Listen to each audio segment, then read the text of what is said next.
Hello दोस्तों, मेरे YouTube channel A1 maths by Anil sir में आपका स्वागत है। आज हम लोग मैट्रिक के सिलेबस को स्टार्ट कर रहे हैं। मैट्रिक के सिलेबस में जो BSCB बोर्ड का है उसमें 7 चैप्टर मुख्य रूप से पढ़ने हैं। वह 7 चैप्टर हम लोग स्टेप बाय स्टेप समझेंगे। तो फर्स्ट नंबर में होता है नंबर सिस्टम, सेकेंड में हम लोग को पढ़ना है अलजेब्रा, थर्ड में हम लोग को पढ़ना है जियोमेट्री, फोर्थ में हम लोग को पढ़ना है कोऑर्डिनेट ज्योमेट्री, फिफ्थ में हम लोग को पढ़ना है मेंसुरेशन, सिक्स्थ में हम लोग को पढ़ना है ट्रिग्नोमेट्री और सेवन में पढ़ना है हम लोग को स्टैटिस्टिक्स एंड प्रोबेबिलिटी। ये 7 चैप्टर हम लोग को पढ़ना है और इन्हीं 7 चैप्टर से मुख्य रूप से बिहार बोर्ड के मैट्रिक एग्जाम में प्रश्न पूछे जाते हैं। तो सबसे पहले हम लोग आज आप लोग का सॉल्यूशन क्लास स्टार्ट कर रहे हैं। तो सबसे पहले ट्रिग्नोमेट्री से शुरू करते हैं और ट्रिग्नोमेट्री के जितने भी प्रश्न बनते हैं उन सभी प्रश्नों को हम लोग देखेंगे और इसके कॉन्सेप्ट को भी समझेंगे, किस प्रकार के कॉन्सेप्ट इसमें पढ़ने हैं। तो अब हम लोग आगे बढ़ते हैं।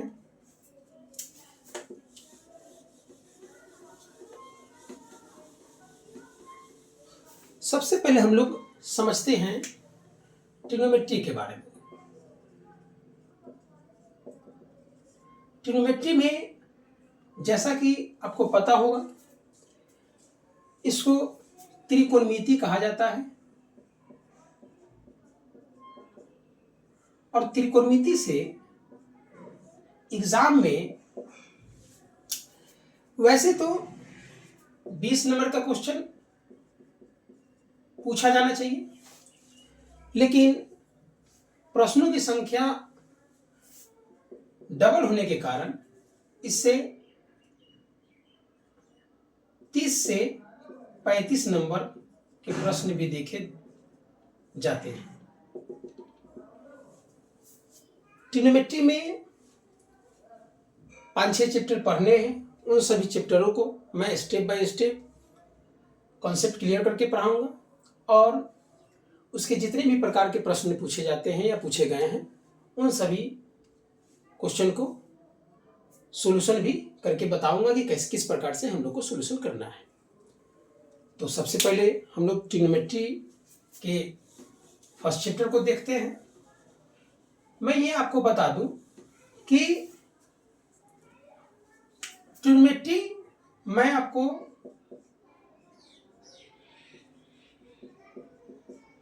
भारती भवन के पब्लिकेशन से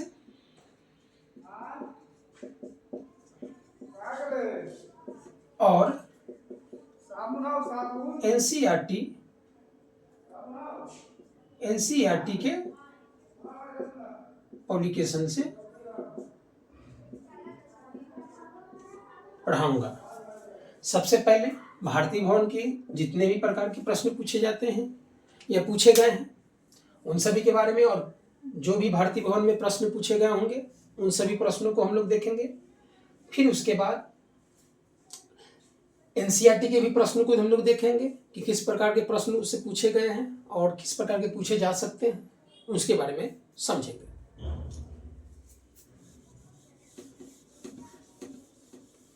त्रिकोणमिति के सबसे पहले चैप्टर में हम लोग को यह समझना है कि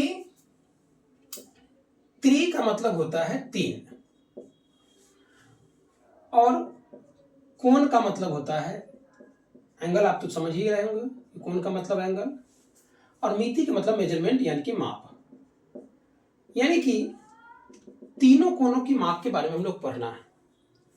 हम लोग ये समझ पाए होंगे कि 3 कोणों के माप के बारे में पढ़ना है। इसका ये मतलब हुआ कि त्रिभुज जो है इसमें अधिकांश रूप से हम लोग को समकोण त्रिभुज के बारे में पढ़नी है।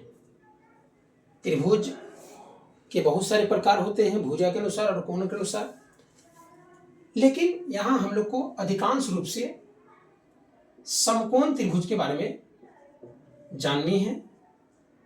जैसे मान लिया कि मैं एक त्रिभुज एबीसी लिया और इस एबीसी त्रिभुज के कोण भी जो है समकोण लिए। अब जैसे ही कोण भी मैंने समकोण कहा तो ये जो एबीसी त्रिभुज था यह एक समकोण त्रिभुज बन गया है। और जिस प्रकार से समकोण त्रिभुज में आप जानते होंगे कि तीनों भुजा का अलग अलग नाम होता है। जैसे ये जो 90 डिग्री है इसके सम्मुख भुजा को हम लोग कर्ण कहते हैं, यानी हाइपोटेनस, यानी इसे एच से सूचित किया जाता है। और ये जो है ये परिरेखा ये बदलती रहती है, आधार भी हो सकती है यानी कि बी हो सकती है, या लंब भी हो सकती है यानी पी हो सकती है। अगर ये आधार होगी तो ये होगा लंब,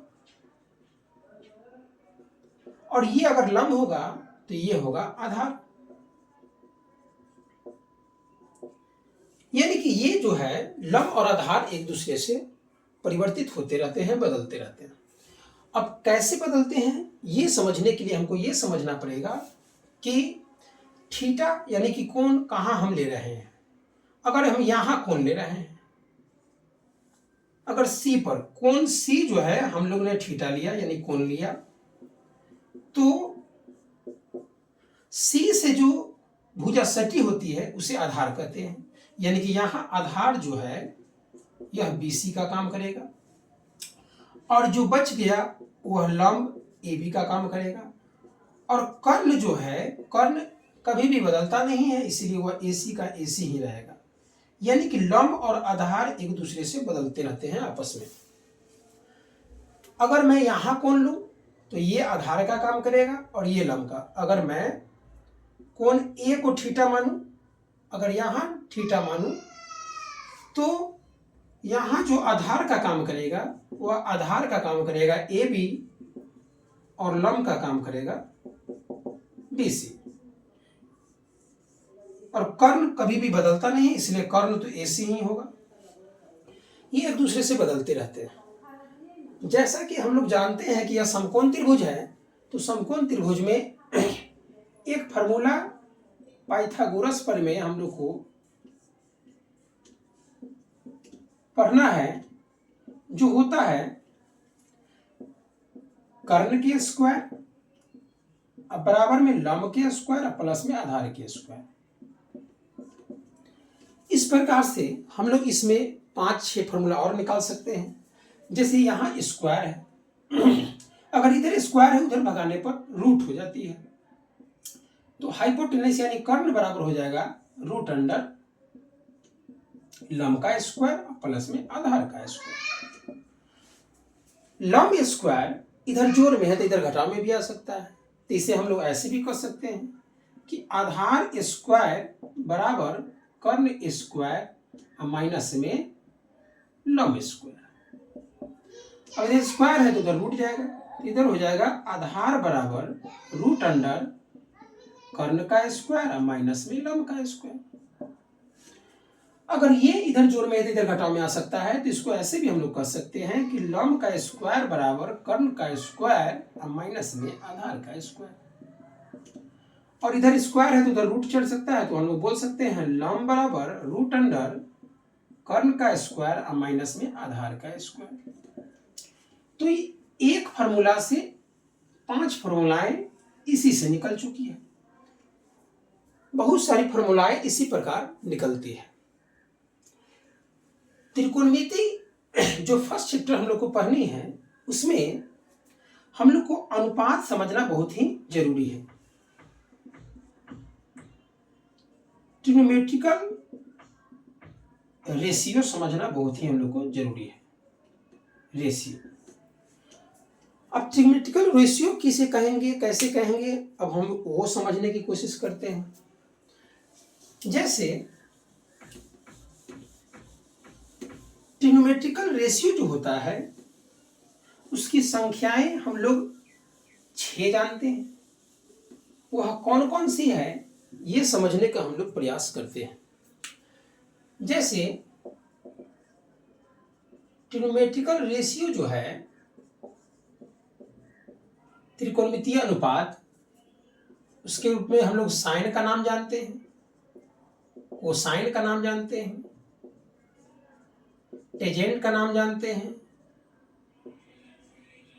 कोटेजेंट का नाम जानते हैं, सेकेंड का नाम जानते हैं और कोसेकेंड का नाम जानते हैं। ये नाम बड़े बड़े दिखते हैं, इसीलिए इसे शॉर्ट फॉर्म में 3-3 लेटर लेकर हम लोग लिखते हैं। जैसे साइन को SIN, कोसाइन को COS, टेजेंट को TAN, कोटेजेंट को COT, सेकेंड को SEC और कोसेकेंड को इसको बोलेंगे हम लोग COS कह सकते थे, लेकिन ये और ये नाम सेम हो जाएगा, इसीलिए इसे 5 डिजिट में 5 लेटर में हम लोग कहते हैं। इसमें हम लोग को समझना ये है कि ये जो ट्रिग्मेटिकल रेशियो है, यह ट्रिग्मेटिकल रेशियो के साथ साथ एंगल भी लगाता है। जैसे क्या आ सकता है, जैसे मान लीजिए कि साइन है, इसमें हो सकता है A लगा रहे, हो सकता है B लगा हो सकता है अल्फा लगा हो सकता है बीटा लगा हो सकता है गामा लगा हो सकता है 30 डिग्री लगा हो सकता है साइन 60 डिग्री लगा हो सकता है साइन 0 डिग्री लगा हो। इस प्रकार से एंगल इसके साथ कुछ न कुछ लगे आते हैं। हम लोग को ये 6 रेशियो पढ़ने हैं और ये 6 रेशियो का हम लोग को समकोण त्रिभुज में कहाँ कहाँ यूज है, किस प्रकार से यूज है, उसके बारे में हम लोग जानते हैं कि किस प्रकार से ऐसे फॉर्मूलाएं बनाए जाते हैं। जैसा कि मैंने अभी अभी आपको बताया था कि कोण भी अगर 90 डिग्री हो जाए और एंगल C हो जाए तो सभी की फॉर्मूलाएं भी आपस में देखने को मिलते हैं। जैसे साइन C हो जाए, कॉस C हो जाए, टेन C हो जाए, कॉट C हो जाए, सेक C हो जाए, कोसेक C हो जाए, इसके अलग अलग फॉर्मूलाएं पढ़ने हम लोग को। ये फॉर्मूलाएं क्या पढ़ने हैं, जैसे साइन, कहीं भी साइन रेशियो रहे तो इसके फॉर्मूला होते हैं लंब बटा कर्ण, कॉस के होते हैं आधार बटा कर्ण, टेन के होते हैं लंब बटा आधार, कॉट के होते हैं आधार बटा लंब, सेक के होते हैं कर्ण बटा आधार और कोसेक के होते हैं कर्ण बटा लंब। इसे शॉर्ट में हम लोग कह सकते हैं P बटा H, B बटा H, P बटा B, B बटा P, H बटा B और H बटा P। यहां हमको समझना ये है कि ये जो साइन C नजर आ रही है, यह साइन जो है कोसेक के बिल्कुल उल्टा है और जो कॉस है यह सेक के उल्टा है, टेन जो है यह कॉस के उल्टा है। यानी अगर हम ये 3 फॉर्मूलाएं याद कर ले तो ये 3 फॉर्मूलाएं उसको पलटने पर याद हो सकता है। अब हम लोग को फर्स्ट चैप्टर में इतना ही पढ़ना है।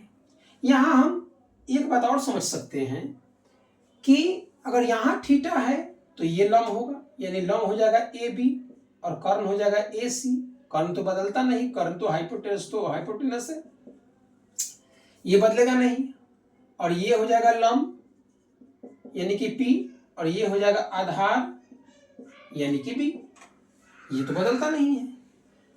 और यहां हम अगर नाम में बोले ABC में तो ये हो जाएगा BC बटा AC, ये हो जाएगा AB बटा BC, ये हो जाएगा BC बटा AB, ये हो जाएगा AC बटा BC और ये हो जाएगा AC बटा AB। तो ना में हम इस प्रकार से बोल सकते हैं। अब हम लोग को समझना यह है कि किस प्रकार के प्रश्न पूछे जाते होंगे या पूछे जाते हैं। तो मैं आपको भारतीय भवन के ट्रिग्नोमेट्री का जो चैप्टर है 1 का ए, उनके सभी सॉल्यूशन को करके बताता हूं कि किस प्रकार से हम लोग सॉल्यूशन करते हैं।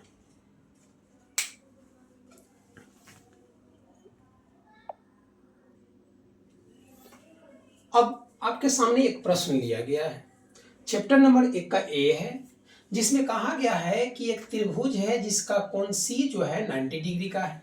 तो हम लोग इधर फिगर भी बनाते चलते हैं।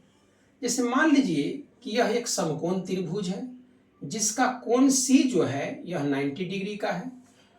अब हम यहाँ ए और यहाँ सी, यहाँ ए यहाँ सी भी ले सकते हैं, उससे कोई दिक्कत है नहीं। यहाँ बोला गया है कि ए बी जो है 29 इकाई है, यानी कि ए बी यहाँ जो है सी हो चुका है तो यहाँ बी होगा। यहाँ ए बी जो है 29 इकाई है, यानी ये 29 है, यानी कर्ण 29 कह सकते हैं, कर्ण तो बदलता नहीं है। और बी सी जो है सो 21 इकाई है, बी सी यानी ये जो है से 21 इकाई है। यहाँ ए बी सी कह रहा है कि थीटा है, यानी कि ए बी सी यानी यहाँ थीटा लेने के लिए कह रहा है। अगर यहाँ थीटा लेंगे तो ये हो गया कर्ण और ये हो गया आधार, तो बच गया पी यानी कि लंब हमको पता नहीं है। अब यहाँ पाइथागोरस प्रमेय डालकर ये निकाल सकते हैं कि लंब क्या होता है। अभी अभी हमने सिखाया आपको कि जो लंब होता है वह रूट अंडर कर्ण के यानी कि हाइपोटेनस के वर्ग के और बेस यानी कि आधार के वर्ग के अंतर के बराबर होता है। अब P जो है यह H जो है H यहाँ 29 इकाई दे चुका है तो 29 का स्क्वायर कर सकते हैं, और B जो है 21 का स्क्वायर कर सकते हैं। अब जैसे ही हम लोग यहाँ निकालेंगे P तो 29 का स्क्वायर जो है 841 होता है और 21 का स्क्वायर जो है वह 441 होता है। अब 841 में से 441 घटाने पर 400 मिलेगा, और 400 का जो वर्गमूल होता है उसको फैक्टराइजेशन करके निकाले अगर हम तो 2 गुने 2 गुने 2 गुने 2 गुने 5 गुने 5 होगा, यानी कि 20 होगा। इसको हम ऐसे भी कर सकते हैं 2 गुने 2 गुने 5, यानी कि लंब हमको पता चल चुका है, यह लंब है 20। अब मेरे सामने जो दो प्रश्न दिए गए हैं, पहला प्रश्न है sine square theta plus cos square theta बराबर 1, इसको सिद्ध करना है। और दूसरा प्रश्न है cos square theta minus sine square theta बराबर 41/841 सिद्ध करना है। तो दोनों प्रश्नों को हम लोग देखते हैं। सबसे पहले प्रश्न को देखते हैं। सबसे फर्स्ट प्रश्न क्या कर रहा है इसमें कि sine square theta plus cos square theta बराबर में 1 है। सिद्ध करने का 3 तरीका हम लोग जानते हैं, जैसे बराबर के जो लेफ्ट हैंड में है इसको LHS कहा जाता है और राइट हैंड में जो है उसको कहा जाता है RHS, यानी लेफ्ट हैंड साइड और राइट हैंड साइड। सिद्ध करने का 3 तरीका है, या तो LHS लेकर बनाएं RHS आ जाए, एक तरीका ये है, या RHS लेकर बनाएं LHS आ जाए, एक तरीका ये है, या दोनों तरफ लेकर बनाएं बराबर आ जाए, एक तरीका ये है। तीनों तरीका में किसी भी तरीके से बनाया जा सकता है। अब हम ये समझते हैं कि अगर हम LHS लेकर चले या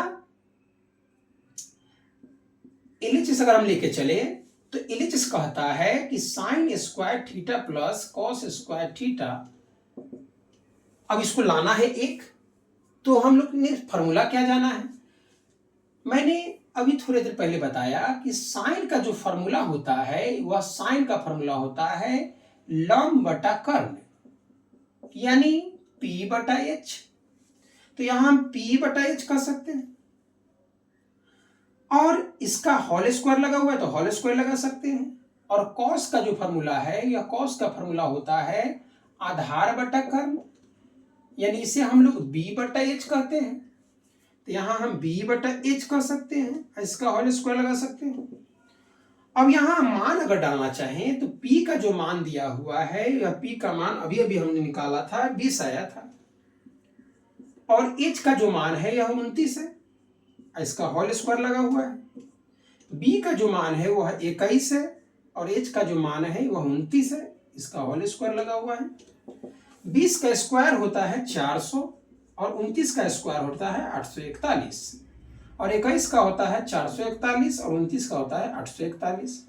अगर हम भिन्न के जोड़ बनाए तो 841 ये हो जाएगा 400 प्लस 841, यानी कि 841 बाई 841 एक बार में कट जाएगा, एक बार में कट गया, इसलिए एक आ गया। देखिए तो ये आ गया RHS, लेकर बनाए LHS, आ गया RHS। तो इस प्रकार से हम लोग बना सकते हैं। ये फर्स्ट क्वेश्चन हुआ। अब सेकेंड नंबर क्वेश्चन हम लोग देखने की कोशिश करते हैं। सेकेंड नंबर में कहता है कि सेकेंड में कह रहा है कि cos square theta minus sine square theta बराबर में 41/841। अब यह भी मैंने आपको बताया कि इसको LHS कर सकते हैं, इसको RHS कर सकते हैं। तो LHS अगर लेकर चला जाए तो करेंगे cos square theta minus sine square theta. अब इसको बनाया जाए तो कॉस का मान होता है, फॉर्मूला होता है b/h, तो b/h हो गया, इसका होल स्क्वायर हो गया, और इसका p/h होगा, इसका होल स्क्वायर हो जाएगा। मान डाला जाए तो b जो है 21 दिया हुआ है और h जो है 29 दिया हुआ है, इसका होल स्क्वायर है, और ये दिया हुआ है 20 और ये दिया हुआ है 29, इसका होल स्क्वायर हो जाएगा। अभी भी बताया कि 21 का स्क्वायर जो है यह 441 होता है और 29 का स्क्वायर 841 होता है। 20 का स्क्वायर जो है यह 400 होता है और 29 का स्क्वायर 841 होता है। अगर इसको भिन्न के घटाव बनाया जाए, फ्रैक्शन सब्ट्रैक्ट बनाया जाए, तो 441 में से अगर 400 हम लोग घटा देंगे तो यह आ जाएगा 41/841, जो कि RHS है। तो लेकर चल रहे हैं हम लोग LHS, आ जा रहा है RHS। इसी प्रकार से हम लोग सिद्ध कर चुके हैं, ऐसे करना है। तो इसमें 7 प्रश्न पढ़ने हैं, तो एक प्रश्न मैंने बताया। अब 6 प्रश्न हम लोग का कल से सॉल्यूशन क्लास ही चलेगा। 6 प्रश्न मैं कल आपको सॉल्यूशन करके बताऊंगा कि किस प्रकार से सॉल्यूशन उसका करना है। थैंक यू दोस्तों।